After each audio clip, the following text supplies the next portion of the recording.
Desligar meu microfone. Pronto. Você está gravando. Avise a todos que estão sendo gravados. Política de privacidade. Então, nesse momento, é o momento em que eu aviso a todos os que estão presentes, no caso, só está tu, né, Osmar? Eu aviso que é para tomar cuidado com o que fala e tomar cuidado com o que mostra, né? Para não seguir o exemplo das autoridades que ficam falando o que não devem e mostrando o que não deviam, né? Então, é hora de tomar cuidado. Então, eu aqui, nessa gravação, hoje, quinta-feira, dia 4 de fevereiro de 2021, já são 19h32. Então, aqui eu vou dar a primeira parte, referente ao laboratório de telecomunicações, da parte que me cabe, né? Deverá ter também alguma atividade do professor Eduardo, tanto da teoria como de laboratório. Ele costuma fazer algumas atividades que são direcionadas para a parte prática, né? E eu aqui, na medida do possível, já que não vai ser possível fazer o experimento prático, vocês alunos, então eu montei uma bancada, eu tenho uma bancada aqui em casa, eu dou aula no quadro e eu vou virar aqui o celular para mostrar aqui a bancadinha. Então aqui toda equipada, com fonte, gerador, osciloscópio e mais alguns equipamentos que eu tenho guardado. Então aqui está um experimento que eu apresentei hoje à tarde e apresentei o ano passado para a turma do integrado, que é a montagem de osciladores, né?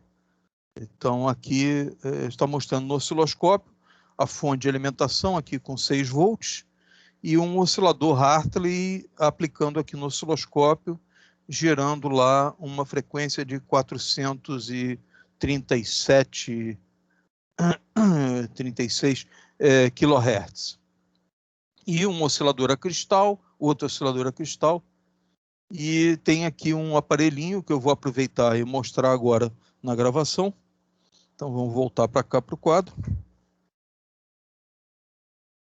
Deixa eu alinhar aqui. Pronto.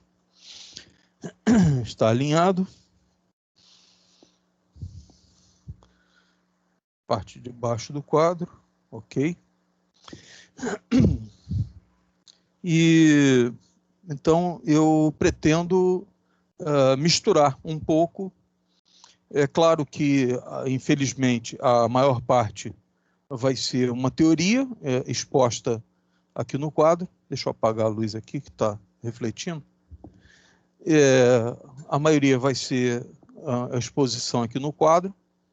E, onde for possível, eu pego o meu material aqui e monto um experimento para fazer uma demonstração, né? Hoje, eu vou me dedicar a tratar do que são sinais de áudio, audiofrequência, o que são sinais de radiofrequência, né? Falar da diferença dos dois, e hoje não devo mostrar muita coisa, exceto o sinal de áudio. Numa próxima aula, na próxima quinta-feira, eu pretendo mostrar um receptor de rádio recebendo uma transmissão para mostrar a diferença entre radiofrequência e audiofrequência. Talvez eu consiga hoje ainda fazer alguma coisa. O gerador que eu tenho aqui, ele vai até 25 MHz, desde frequência muito baixa, abaixo de 1 Hz, gera qualquer forma de onda que eu queira, mas ele tem as principais. senoidal, quadrada e triangular, e é um gerador arbitrário, ele pode ser programado para gerar a forma de onda que a gente quiser, né? É um aparelho bastante sofisticado. O osciloscópio que eu tenho aqui também é de bastante recurso, ele vai até 60 MHz, mais do que a gente precisa realmente para a maioria dos experimentos. Infelizmente, lá do laboratório do Cefet, um osciloscópio bem melhor, vai até 100 MHz, então o recurso lá é muito maior do que aqui, mas o meu recurso material é até melhor do que o que eu consigo fazer no Cefet, né? Muito bem, então eu vou começar aqui então explicando o que é um sinal elétrico. E para isso eu preciso primeiro de uma pilha, uma bateria. Então eu tenho aqui uma bateria. Essa bateria é uma bateria de 9 volts. Ela, aqui o terminal positivo, e esse aqui, que parece um repolhozinho, é um terminal negativo. Então está escrito aqui do lado o positivo dela e aqui o negativo dela. Mas a gente, com o tempo, passa a identificar, olhando para a bateria, já sabe que esse pilar aqui é o terminal positivo e que esse receptáculo aqui onde encaixa o outro terminal na conexão, é o negativo. Então, eu tenho aqui um aparelhinho adquirido no site. Existe a venda em vários sites. Eu adquiri no Banggood. Esse aparelhinho aqui, ele é capaz de identificar componentes eletrônicos e medir a maioria dos componentes eletrônicos. Então, eu vou conectar aqui para fazer uma demonstração rápida. Então, eu tenho aqui um soquete chamado soquete zero força, porque você coloca o circuito integrado. Originalmente ele foi feito para circuito integrado, mas aqui a função dele é colocar um transistor, colocar diodo, resistor, capacitor, né? E depois de encaixar aqui, então vira essa alavanca e o componente fica travado nos terminais. Então aqui os terminais são numerados, 1, 2, 3, tanto na parte de baixo como na parte de cima. Então aqui é admissível colocar aqui resistor, capacitor, diodo e transistor. E ele identifica algumas características do componente. Então, fazendo a demonstração rápida, pegar aqui um transistor.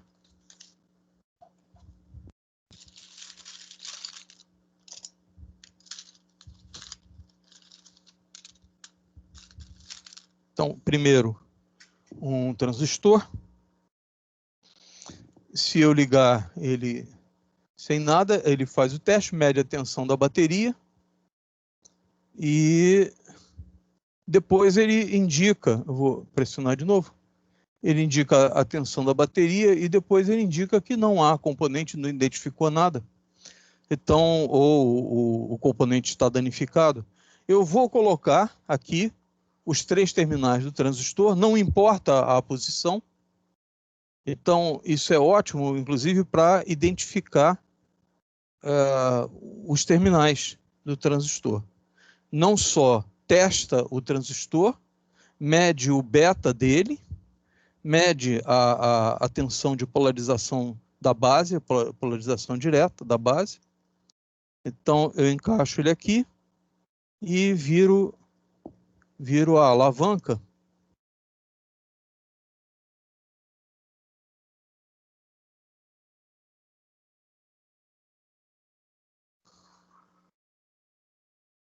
E o componente fica preso ali.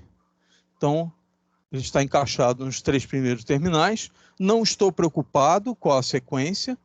Também não sei qual a sequência. Eu aciono aqui e ele faz o teste e pronto. Identificou que é um transistor NPN Identificou que no pino 1 está o coletor, no pino 2 está a base, no pino 3 está o emissor. Que o HFE é de 433, que é o beta do transistor, e a tensão forward, a tensão de base para emissor dele, é de 607 milivolts, 0,6 volt.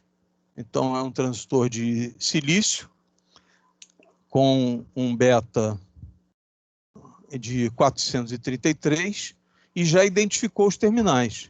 Então, aqui no terminal está o coletor, olhando ele de frente, então, coletor, base e emissor, NPN. Então, esse aparelhinho é bastante útil quando você tem vários transistores no teu material, você quer usar algum transistor para algum experimento e não consegue mais identificar, está apagado, coisa assim. Então, você consegue, pelo menos, saber as características do transistor. O mesmo vale para resistores. Então, vou colocar aqui um resistor de 100 kΩ. 100 kΩ. Curiosamente, não importa se eu coloco do pino 1 para o pino 2, ou do 2 para o 3, ou do 1 para o 3. Basta eu encaixar entre os 3 primeiros espaços aqui do soquete, viro a alavanca, ele travou o componente, aciono e ele faz o teste, mede a tensão da bateria, pronto. Ele me disse que tem um resistor de 99,48 kΩ do pino 1 para o pino 3. E o pino 2 não tem nada ligado nesse instante. Então, é um resistor de 100K, com um erro muito baixo, né?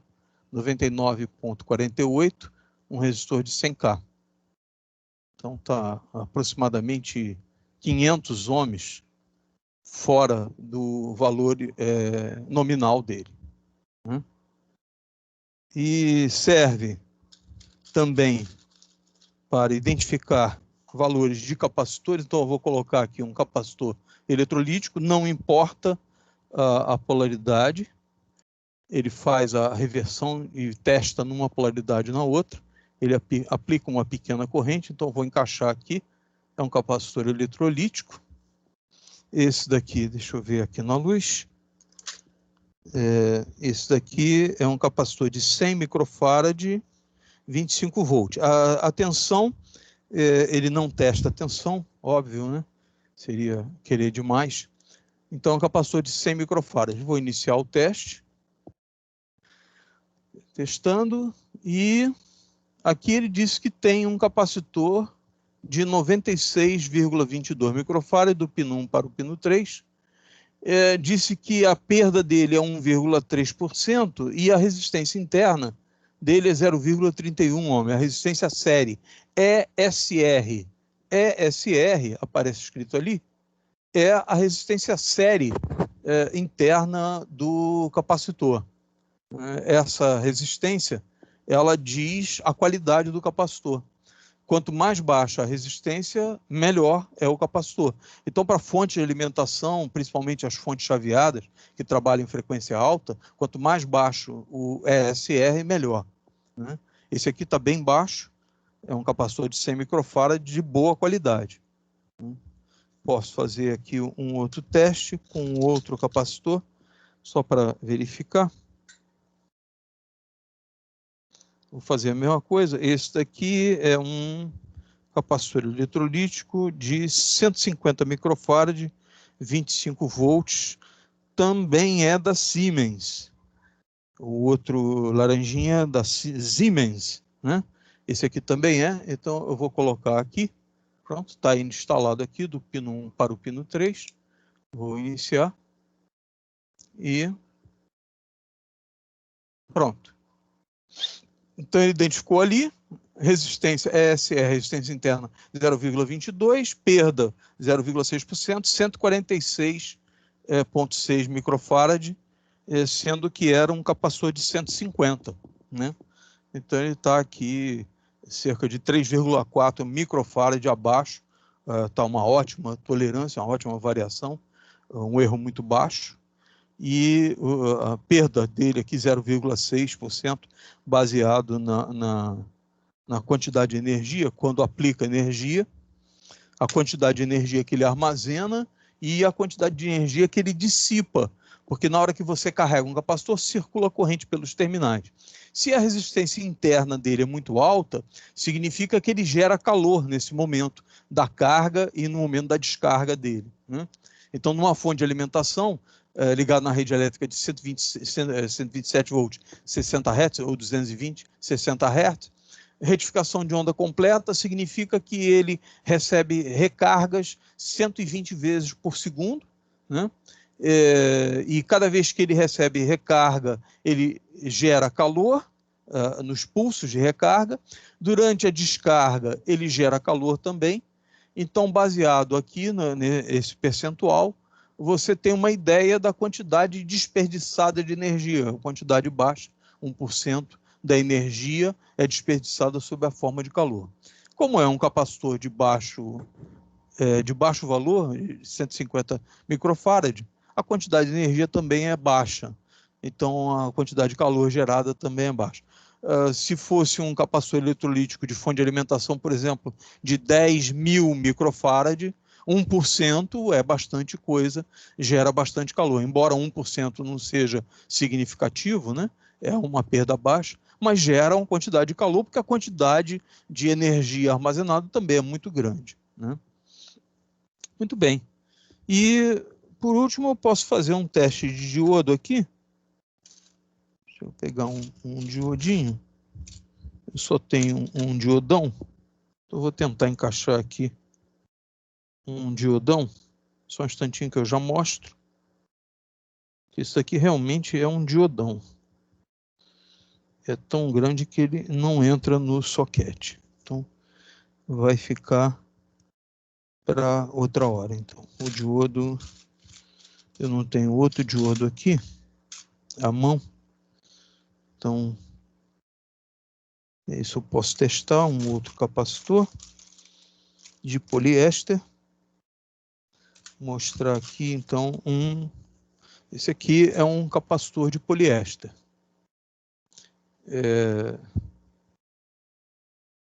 250 volts, deixa eu colocar aqui no terminal.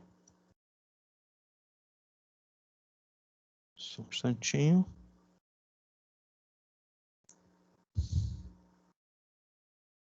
Pronto, então está fixado. Então vai testar.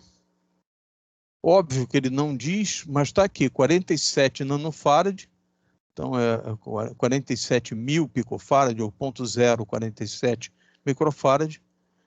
Ele não disse a resistência interna, é sinal que ele está com a resistência interna bem baixa, né? A ponto dele não conseguir medir. É um capacitor de ótima qualidade, então.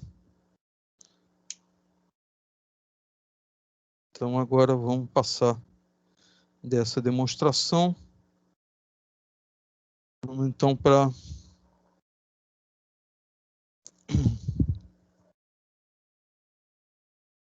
Ok. Então, eu aproveitei para mostrar esse aparelhinho, bastante útil, não é um aparelho muito caro. Eu me lembro vagamente, acho que custou algo perto de R$50. Então, para quem tem muitos componentes em casa e fica com dificuldade de identificar, medir o beta, etc. Beta mede no multímetro, né? A maioria dos multímetros tem lá a medida de beta, você encaixa lá e ele mede o beta. Você, usando a escala de teste de diodo, você mede o VBE dele e identifica. Agora, ele identifica, inclusive, transistor de efeito de campo, né? E diodo Zener também, se eu não me engano, ele identifica, eu não testei ainda. Ele tem um microcontrolador PIC aqui, o cristal de clock dele. Esse microcontrolador está programado para aplicar corrente no componente que está sendo testado, inverter a polaridade, e em cada situação ele vai avaliando, então ele percorre uma tabela para identificar que componente é. Se tiver uma tabela, ok. Se não tiver, ele diz que não está identificado ou está danificado. Mais cedo, demonstrando para outra turma, eu coloquei um transistor defeituoso, com a fuga elevada, estava quase em curto, e ele identificou o transistor como se fossem 2 resistores. Então, óbvio que o transistor estava com defeito, né? Muito bem, então esse aparelhinho foi adquirido no Banggood. Existe esse aparelho em outros sites também, mas eu sempre indico o Banggood, banggood.com.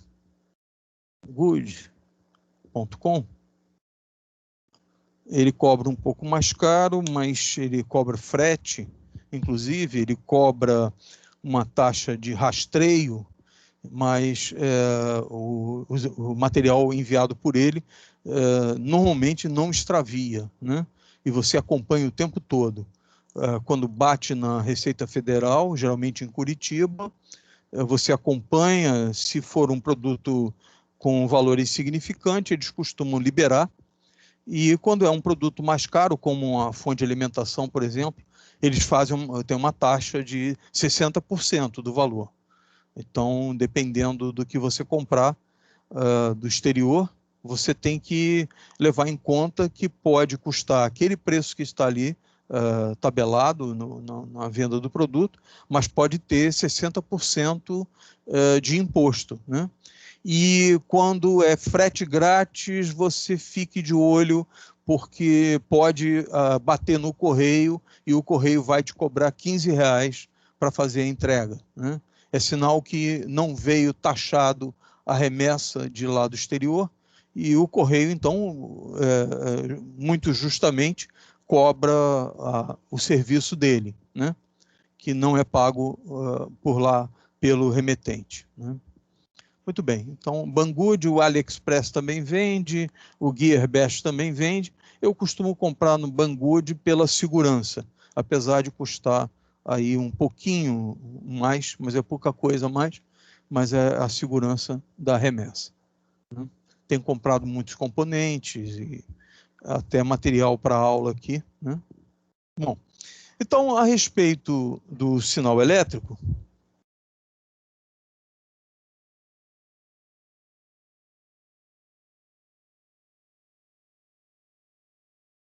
o que é o sinal elétrico?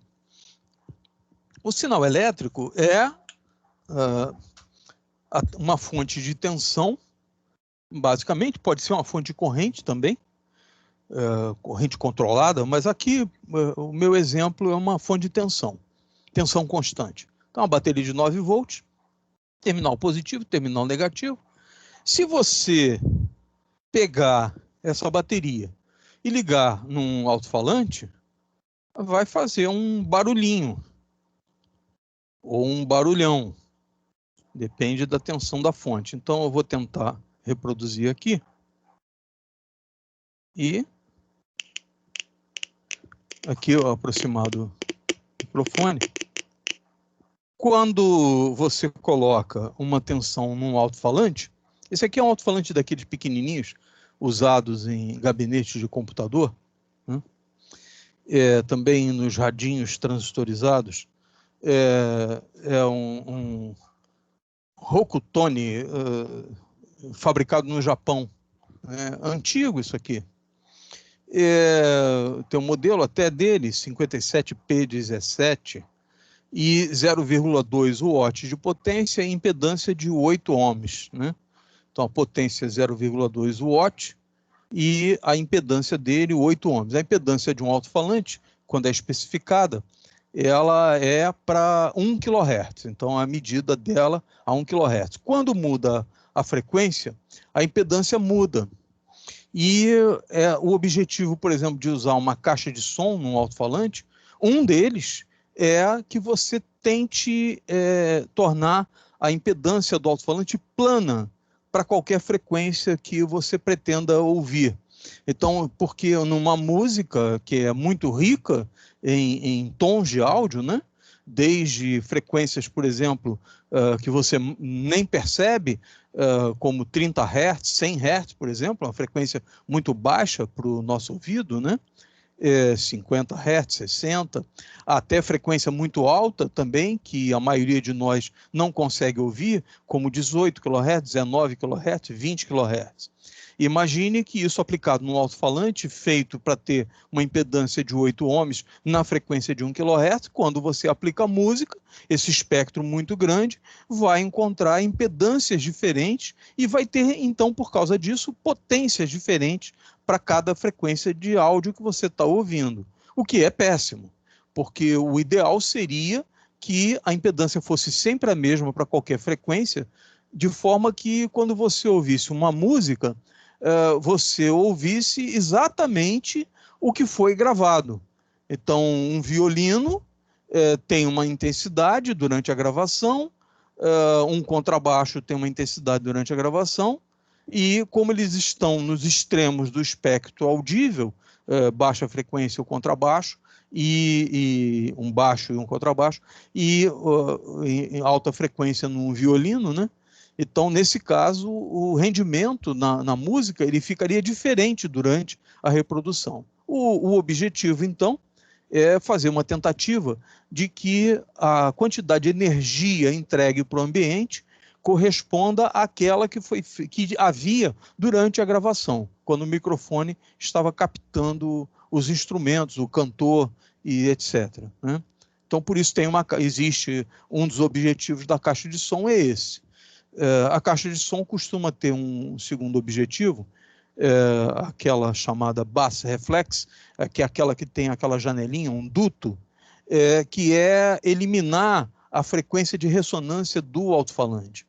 Um alto-falante de graves, por exemplo, o woofer, que é o grande 10, 12 polegadas, 16, 15, 16, 19 polegadas, ele tem uma frequência de ressonância em que nessa frequência ele consegue reproduzir mais alto os sons.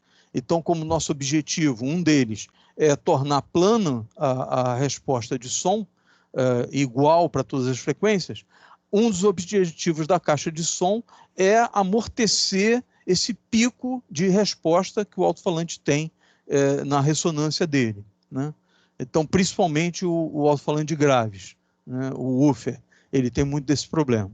Então, a caixa de som com o duto, que a gente vê aquele buraco na frente, aquele buraco, ele tem um duto ali dentro, com paredes, e ele é sintonizado para o ar da traseira do alto-falante retornar para frente e reduzir o som naquela frequência. Então, com o ar de trás volta para frente, você não recebe a pressão acústica correspondente nessa frequência. Então, esse é um princípio falado rapidamente sobre alto-falantes. Geralmente, no alto-falante está marcado aqui positivo e negativo, ou pintado de vermelho e preto. Isso significa o seguinte: se você pegar uma fonte, uma bateria, uma pilha, e aplicar o positivo no positivo, ou no vermelho do alto-falante, e o negativo no negativo do alto-falante, o cone de papelão do alto-falante vem para fora. Se você inverter a polaridade, o cone de papelão vai para dentro. E é assim que o som é gerado. O som é gerado quando o amplificador manda para o alto-falante uma tensão trocando de polaridade, gerando o som. O cone vem para frente, vem para trás, para frente, para trás. Então, ele comprime o ar em direção a você e ele suga o ar em direção a você, criando uma área de alta pressão quando ele empurra e uma área de baixa pressão quando ele puxa. E isso cria ondas no ar que chegam até o teu ouvido e reproduz o som que foi gravado originalmente, né? O fato de estar marcada a polaridade no alto-falante não é que ele tenha polaridade, até porque o som que é aplicado no alto-falante é uma tensão alternada, é um sinal de áudio. Quando a gente fala aqui sinais sonoros, o audiofrequência, o sinal elétrico que gera som é aquele que é aplicado no alto-falante para gerar som, né? Como ele é alternado, parece meio esquisito que o alto-falante tem uma polaridade. Mas a finalidade dessa marcação de polaridade é para quando você tem um equipamento de som com vários canais. Então, na sua forma mais simples, por exemplo, o amplificador estéreo tem dois alto-falantes, canal esquerdo e canal direito, dispostos na tua frente a 45 graus à esquerda e 45 graus à direita, quer dizer, 90 graus de um para o outro. Quando você ouve o cantor está no meio. Como é que o cantor está no meio? Simples. Durante a gravação, a voz do cantor foi colocada nos dois canais com a mesma intensidade e a mesma fase. Então, para o teu ouvido, você ouve ele no meio, que é exatamente a gravação original. Por exemplo, né? Uma bateria pode estar mais à direita, um teclado pode estar mais à esquerda, uma guitarra pode estar próxima ao cantor, mais à esquerda, o contrabaixo mais à direita, e assim por diante, né? E geralmente o cantor está no meio. E se você puser acidentalmente a fase de um alto-falante invertido, você perde essa noção espacial dos instrumentos e do cantor. Então, por isso, os alto-falantes vêm marcado positivo e negativo, para que você não erre as conexões num amplificador estéreo de 2 canais ou de 4 canais, 5 canais, etc. 5 canais quando tem o canal central, né? Então, a razão da marcação do positivo e negativo no alto-falante não é polaridade, é para respeitar a fase. O que significa isso? Quando o som está no meio, ele vem com a mesma intensidade, e quando o cone de um alto-falante vem para frente, para você, o outro vem também. Quando ele vai para trás, o outro vai também. Então, você tem a sensação que o som está vindo do meio. Se você errar, eles ficam com movimentos opostos. E aí você fica com uma sensação esquisita de que tem alguma coisa errada, mas no primeiro momento você não identifica, e somente com a experiência de já ter feito a conexão errada de alto-falante é que você percebe, então, um sinal elétrico de áudio fora de fase, com as fases invertidas, a fase de um invertida do outro, né? Tem um cantor famoso, dizem que o Roberto Carlos, ele tem um ouvido apurado e, certa vez, ele percebeu numa orquestra, a orquestra tocando junto com ele no ensaio, com o maestro, e ele percebeu que a fase de um microfone, de um determinado instrumento da orquestra, estava invertido. Como que ele percebeu isso? Pelo retorno. É claro que, falando assim, parece fácil, né? Ele ouviu o som direto e ouviu o retorno e percebeu que havia uma diferença de fase entre o que ele estava ouvindo direto do músico e no retorno do palco, né? E aí ele detectou que a fase do microfone estava invertida. Como é possível isso? Na hora que faz a manutenção do microfone, é muito comum desmontar a cápsula do microfone. E provavelmente o técnico não atentou o detalhe da fase correta das conexões. Quando montou de novo, ou quando substituiu a cápsula, colocou os fios invertidos na conexão dos terminais do microfone dentro do tubo do microfone, né? E montou e pronto. Ligou, ouviu o som, está perfeito, mas então ele teria percebido, durante a execução da música, ele percebeu uma diferença de fase vinda de um instrumento, especificamente no meio da orquestra. Imagine a sensibilidade, né, a capacidade auditiva, né, para perceber esse tipo de coisa, né? E o maestro não percebeu, os próprios músicos não perceberam, o próprio músico que estava tocando, normalmente ele perceberia, porque ele ouve o retorno do palco também, além do som que ele ouve direto, né? Muito bem. Então, isso é o sinal elétrico sonoro. Então, eu mostrei um alto-falante e mostrei como que o sinal elétrico sonoro, como é que ele se comporta, né? Então, agora, eu vou falar do outro sinal elétrico, que é o sinal de rádio. O sinal de rádio, eu vou fazer um recurso aqui.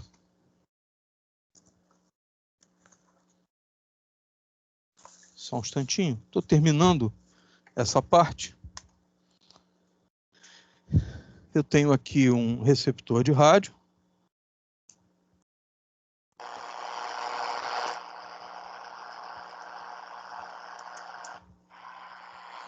Esse aqui é um receptor de rádio favorito meu.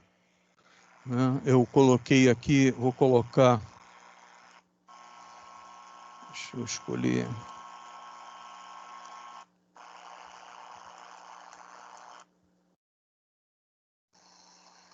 Então, eu escolhi aqui uma frequência bem alta, 10 MHz, e vou aproximar aqui do microfone.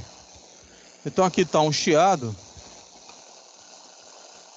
e não está captando nenhuma rádio. Então, fica esse chiado de fundo, né? Então, perceba, eu vou esbarrar aqui.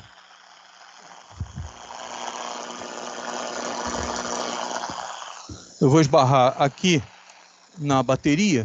Deixa eu mostrar aqui a bateria. Pegar uma pinça e vou esbarrar aqui na bateria.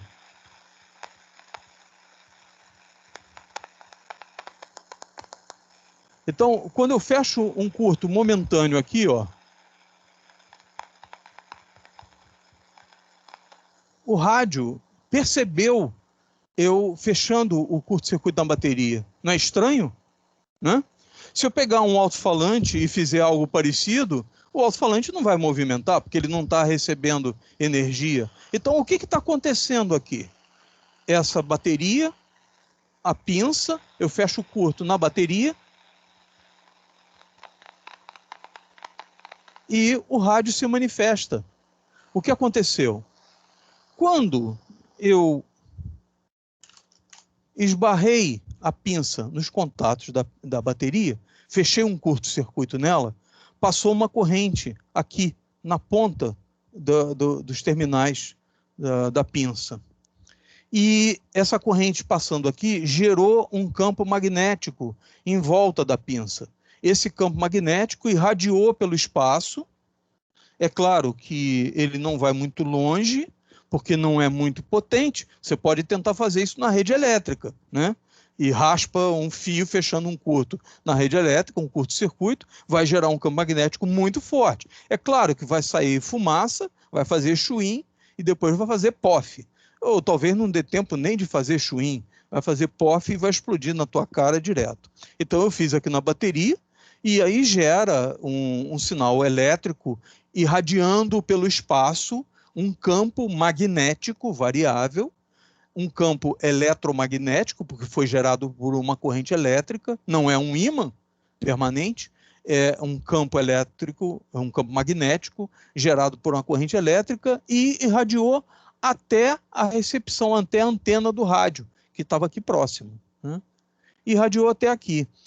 Se eu fizer mais uma experiência aqui, se eu pegar um fio, aqui, vou pegar uma ponta de prova, eu vou enrolar a ponta de prova e vou fazer uma bobina de forma que o campo magnético gerado por cada espira da bobina, ela fica concentrada aqui no meio. Então, a corrente elétrica vai passar por aqui, vai ser bem diferente da pinça, porque vai gerar um campo magnético mais forte, porque eu estou somando os campos magnéticos de cada espira aqui no meio, né? E se eu fizer a mesma simulação, vamos perceber uma pequena diferença, ou uma grande diferença. Deixa eu ver se eu consigo aqui. Não está muito visível, deixa eu baixar aqui. Assim. Vou aproximar a bobina daqui. Viu como ficou muito mais forte? Porque a bobina está gerando um campo magnético mais forte. E está irradiando. Inclusive, eu vou colocar mais longe aqui, ó. Vou colocar mais longe ainda. Vou colocar o rádio aqui na base, no tripé aqui do telefone celular. Vou juntar as espiras e vou irradiar para lá. Pronto. Então, é nítida a diferença. Isso é um sinal de rádio. Esse é um sinal de rádio. Não é porque eu estou com um receptor de rádio. Né? Claro, se eu quero ouvir um sinal de rádio, eu tenho que ter um receptor de rádio, em princípio. Mas, deixa eu desligar ele aqui. Mas existem outras formas. Eu posso, por exemplo, botar o osciloscópio, colocar um fio ligado na entrada do osciloscópio. O osciloscópio não é um receptor de rádio. Mas quando eu aproximar e fizer o contato, você vai ver o traço do osciloscópio subindo e descendo, né? Então, posso fazer aqui o experimento, mostrar a tela do osciloscópio, está um pouco distante, mas vou tentar assim mesmo. Então, eu vou colocar aqui, vou formar uma espira aqui na ponta de prova do osciloscópio, vou aproximar aqui da bateria, da bobina da bateria, e vou esbarrar aqui. Olha lá na tela do osciloscópio, ele mostrando os pulsos. Como está em frequência alta, eu vou até expandir aqui, nós vamos ver lá uma onda amortecida. Veja lá. Veja uma senoide amortecida. Veja que aparece uma senoide amortecida. O que acontece aqui é que quando eu esbarro aqui, dá energia para essa bobina que eu fiz com essa ponta de prova vermelha, gera um campo magnético. Como essa bobina ela tem indutância e capacitância entre as espiras, ela é um circuito ressonante natural.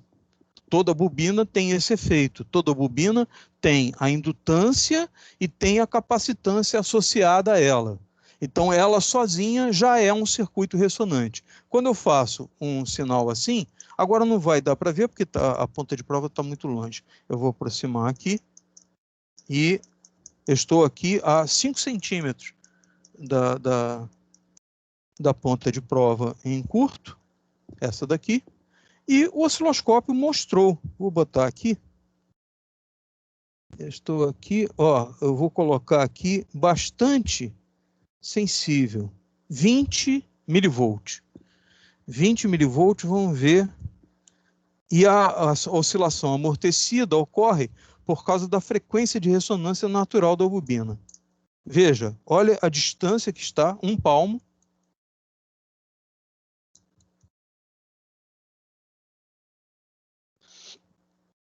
Colocar na mesma direção. Olha lá.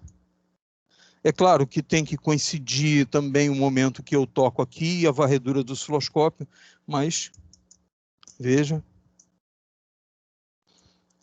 quase 1 palmo de distância. Isso aqui virou um transmissor. Deixa eu colocar disparo único. Single. Ready. Lá está. Fixou a imagem. E se eu olhar a frequência, aqui está escrito 17,54 MHz. Então a bobina, essa bobina que eu fiz aqui, passou a ter uma ressonância natural em 17,5 MHz, transmitindo para lá. Vou disparar de novo. Tem que resetar.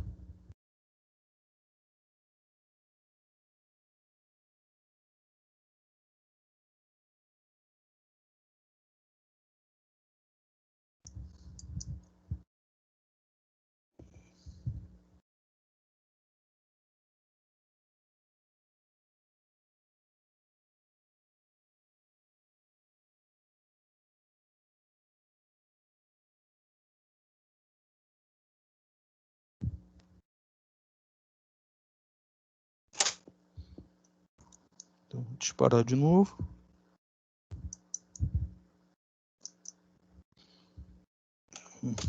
Eu alterei a programação do osciloscópio. Muito bem. Bom, eu consegui mostrar o que eu queria. Então, eu vou voltar para aqui para encerrar.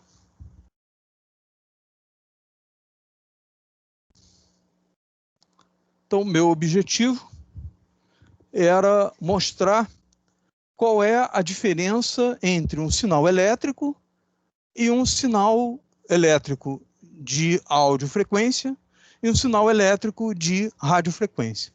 Então, o sinal de audiofrequência é aquele que se propaga pelo ar ou numa barra de aço, por exemplo. Posso encostar um alto-falante numa barra de aço, encostar no ouvido de alguém e transmitir música. E ninguém mais no ambiente vai ouvir, porque só vai ser transmitido pela barra de aço.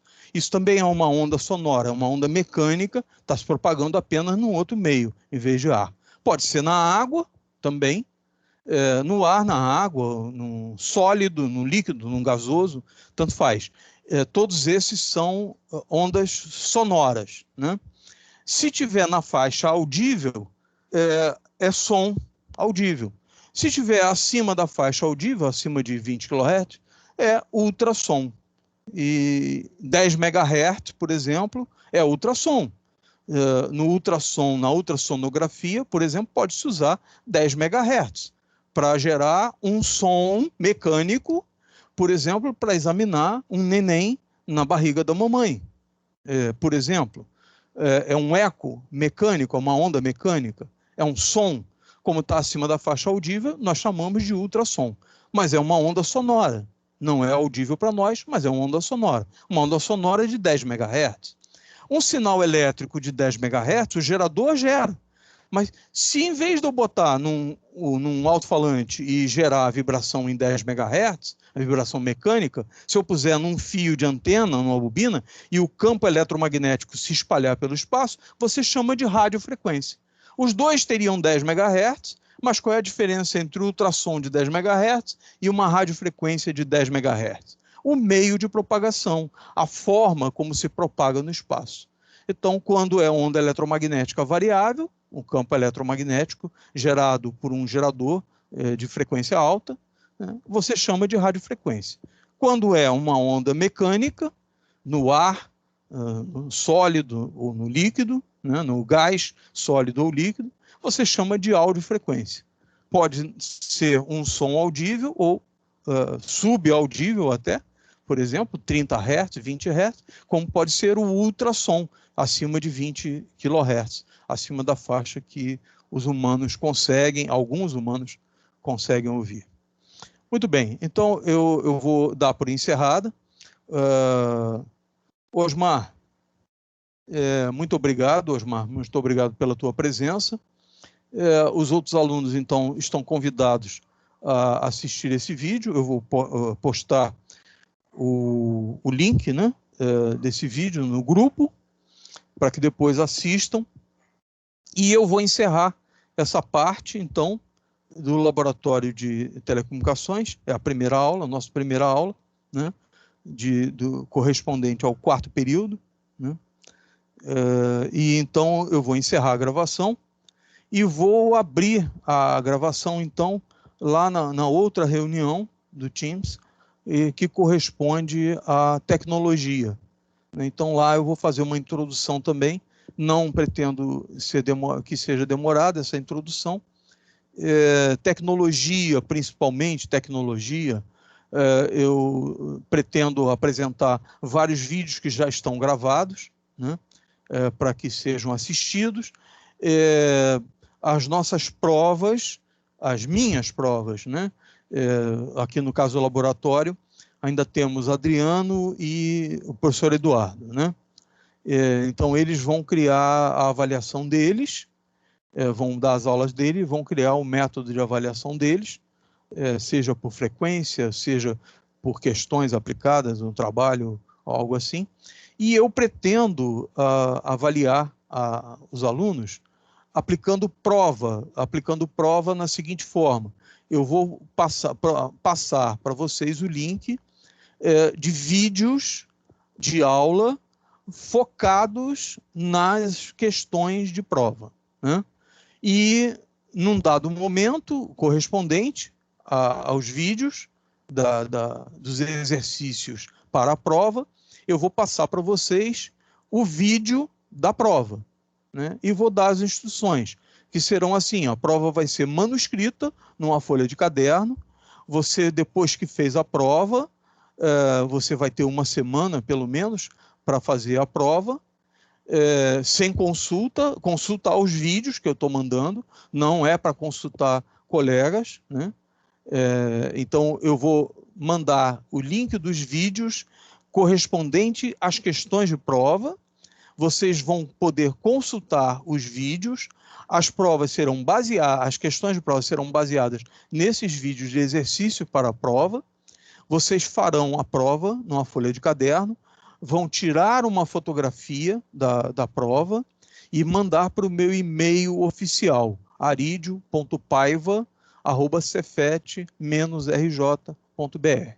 Mas mais adiante eu vou repetir essa informação, vou postar no grupo essa informação e vocês serão avisados a tempo. Não pretendo causar nenhum tipo de estresse nos alunos, né? Eu vou fazer o possível para facilitar a vida de vocês, ok? Muito bem. Então, Osmar, mais uma vez, obrigado.